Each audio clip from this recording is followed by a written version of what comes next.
गुजरात के वडोदरा में स्थित अर्बन हेल्थ सेंटर में नागरिकों को परेशानियों का सामना करना पड़ रहा है। गुजरात सरकार द्वारा नागरिकों को स्वास्थ्य सुविधाओं और जरूरी प्रमाण पत्र जैसे जन्म मृत्यु प्रमाण पत्र और आयुष्मान कार्ड आसानी से उपलब्ध कराने के लिए शहर में अलग अलग स्थानों पर अर्बन हेल्थ सेंटर शुरू किए गए हैं, लेकिन इन हेल्थ सेंटरों पर सुविधाओं के बजाय लोगों को परेशानियों का सामना करना पड़ रहा है। आज गोत्री अर्बन हेल्थ सेंटर में जन्म मृत्यु प्रमाण पत्र लेने आए नागरिकों को घंटों लाइन में खड़े रहने के बावजूद कोई सही जवाब नहीं मिला।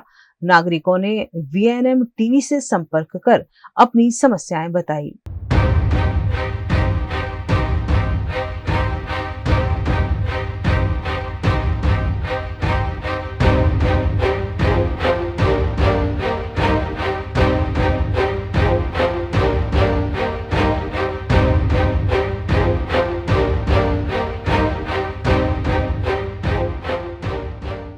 હું માંજલપુર દરબાર ચોકડી ત્યાં મરણનો દાખલો લેવા ગઈ તો કે પોસ્ટમાં આવશે ડિસેમ્બરમાં 24 તારીખ મેં એપ્લાય કર્યું તો આજે મને કીધું કે તમે ગોત્રી જાઓ રત્નાકર પાર્ક ગોત્રી અર્બન ત્યાં મળશે। અત્યારે આ ભૈયા મને એવું કહે છે કે તમે દરબાર ચોકડી પાછા જાઓ અને 50 રૂપિયા ફી ભરો તો ડુપ્લિકેટ મળે, ઓરિજિનલ જોઈતું હોય તો પાછા ત્યાં જાવ કે છે, દરબાર ચોકડી જાવ કે છે। તો મારે શું કરવાનું ભાઈ?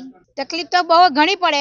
હવે ત્યાંથી અહીં આવવાનું જાને એક તો જોયું ના હોય સાહેબ, કઈ જઈએ આપણે? આ તંત્ર સામે શું આક્ષેપ કરવાનો? મારે કોઈ સુવિધા મળતી નથી।